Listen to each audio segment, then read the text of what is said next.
I don't get to mess with the mic as long as Cynthia French tape. But no lube. No lube. The problem is I still get boners. Everyday polite conversation boners. Introductory meet and greet boners. Rock hard. I'm wearing shorts. There's no way this is inconspicuous boners. And not just over obvious prompts, like every time I think about sex. So approximately once every 2 minutes boners. But like, I just discovered a recently local brewed and bottled kombucha boners. It was at that co-op down like, I don't know, 3 blocks away from here. It looked awesome. Or I am really loving the recent adventures of Matt Fraction's Hawkeye boners, or the twist at the end of every M. Nite Shyamalan film. I did not see that coming. Boners, they are the most honest balance of excitement and embarrassment, and I get so many. I have begun rating my life in terms of boners. So that girl dancing and try hard as I can to look away. She has all fascinating curves that curve. 3 boners.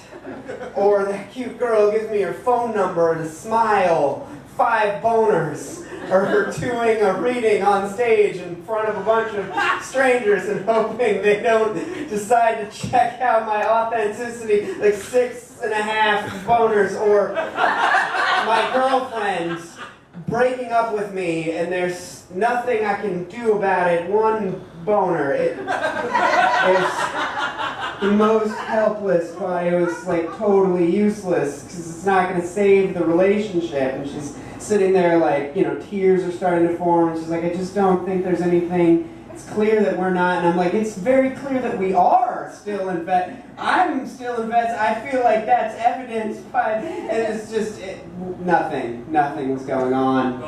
And the boner just stood there like a sad, defiant, angry thing that is a penis. Or that one girl who really liked me, who I really didn't like, or every hookup that seems somehow inevitable. No boners. I will say there was potentially no boners. But if there were, I suppose that would just be some sort of weird salute to life, which is comprised of little more than that excitement and embarrassment and exhilaration again and again. 6th grade, and you totally know the answer, and it is a long walk to the chalkboard. Or freshman year, and she agreed to dance with you, and now you are damn close together. Or age 17, in another city, in another state, and the food is the most physically stimulating thing you have ever ingested, and nobody else seems to share that reaction. I am not sorry to know that life is hard. Any more than I am sorry when life makes me hard too. Often I feel this welling up where I just want to say, life, I fucking love you. 10 boners. It is not even a little bit of a problem. Woo! So I had a friend write my set list, but he lives in Fort Collins now, in Colorado, so he wasn't in the room with me, and some of the things he suggested, I was like, well, there was like some pretty salacious poetry, so I want to start there. So that was the choice. But now we're gonna go elsewhere. So this is like a journey. I have my set list and I'm gonna periodically check, but we're gonna travel spaceways. This poem is called The Tang Nebula. I am going into space, motherfuckers. Moon colonies be damned, I have been drinking the preferred beverage of astronauts since age 5 and loving it. Tang, orange-flavored powder drink of space champions. What does Jordan drink after slamming down the most amazing zero-gravity dunk ever space jammed? Tang. What does Elton's Rocket Man survive off of on the hellish surfaces of Mars? Tang. What does Picard order to the bridge of the Enterprise, boldly going where no man has gone before? Earl Grey. Halts. This is the final frontier, and I intend to make it a surprisingly salty one. I am going balls deep into space. space. The sort of fearless teabagging that has been used to erect flags on the surfaces of everything from the moon to various college frat house dorm rooms, and I'm not just saying that because I've been drinking Tang since like 4 in the morning or whatever.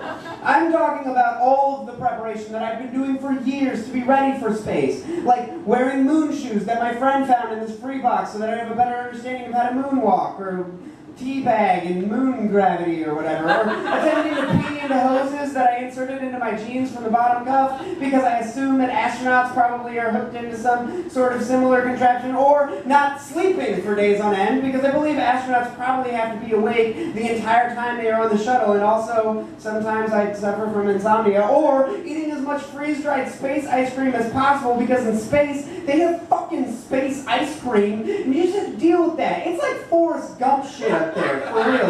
Like that scene where he got shot in the butt so he got to eat all the ice cream that he wanted, but then Lieutenant was in the bed next to him with no legs, but he made that bet where Forrest was a shrimp boat captain and Lieutenant Dan would become an astronaut, and then Forrest did become a shrimp boat captain, and then Lieutenant Dan got magic legs and he showed up in Apollo 13. I mean, I've got it all figured out, you guys.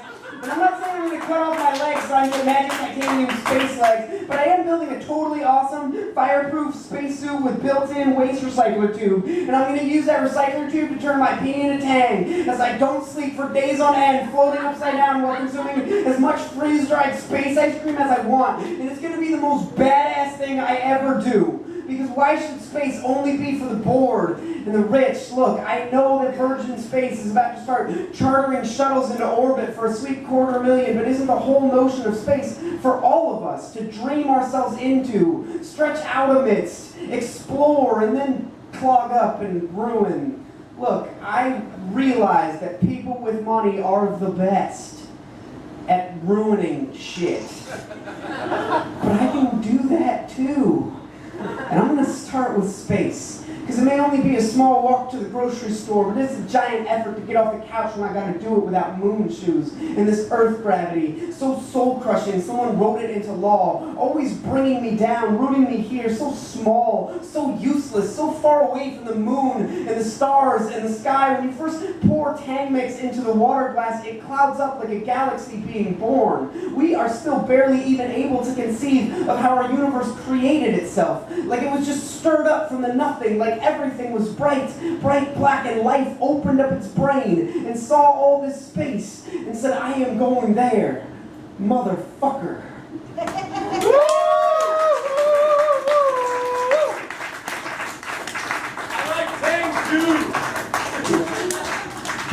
Excellent.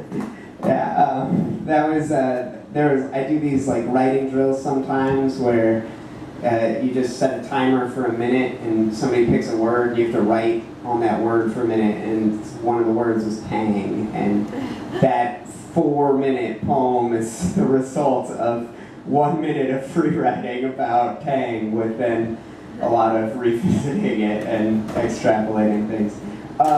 So hey guys, thank you for having me tonight.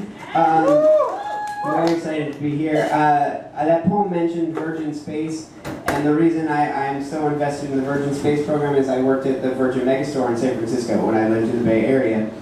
And there was like this thing you could do if you were part of the Virgin Empire where you could send in a form and become a lifelong virgin. Which is a weird thing that I didn't know was possible.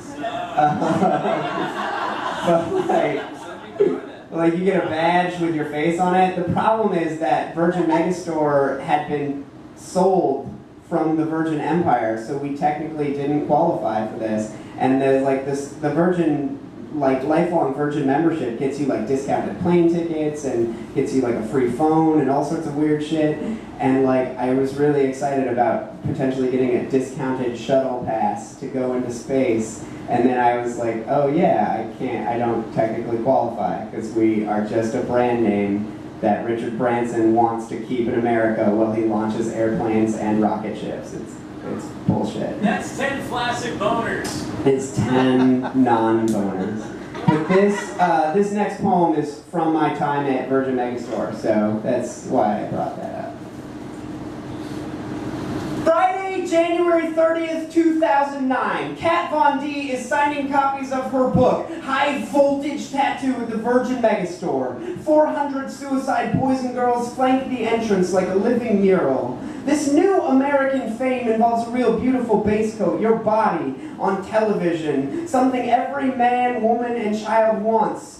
Presumably to have sex with. Thank you, Jane Fonda. Your body can then be painted any way you'd like, and so naturally, the discussion behind the counter is one of tattoos. Who has them? Where are they? Why that? Why there? Asked if I have any tattoos. I don't. I say I've got 3, actually. One is of the blob, devouring major cities like New York and Chicago, the entire Pacific coast, except everything has been eaten, and now the blob is only visible from outer space. And then I've got a ninja tattooed somewhere. It's a fucking awesome ninja, and no one ever sees it. No one wants to hear about my last tattoo when I say that. I've been told you should focus on the image being on your skin at least a year before getting it. And yeah, I totally thought about getting something permanently etched to my body, but it's about the same time that I thought about breakfast cereal, morning cartoons, remotes, mind control, aliens, robots, robotic alien pirates versus hypnotic snalien pilots. That song, Pilot by Pearl Jam, Jelly. I think about toast, whether or not I want it. It's a lot easier to go with toast than it is to lease out a part of your body for the foreseeable future. But the tattoo I'm planning is pretty complex, right? It starts with this carp swimming on my forearm, and in his mouth is this glowing ball of light. This wizened man looks down at this ball of light from this bank on my arm, and he can see the future in it, so he carves it freehand into this cherry tree, which is growing up my arm and over onto my shoulder, where wind blows the cherry blossoms into the tail of this phoenix, flying over my back and onto my pec, where he's fighting one head of a 2-headed dragon, which occupies most of my entire chest. And the dragon's other head is locked into combat with this savage tiger, which is leaping up from this jungle scene depicted on my outer thighs. And beneath the jungle, naturally, is hell, depicted as a frozen wasteland, because the impossible has happened, and I have decided to commit to this tattoo. And this might be a really important metaphor for my life, right? But I can't read life stories into the pictograms of skin. Not that I don't relish the challenge, like a great cipher. I wouldn't use it to write myself, but it thoroughly fascinates me. So why, Kat Von D, when all of your fans come into the place I work to meet you, do I suddenly feel ousted from some club I don't remember joining? My coworkers, all more hip than I will ever hope to be, exchange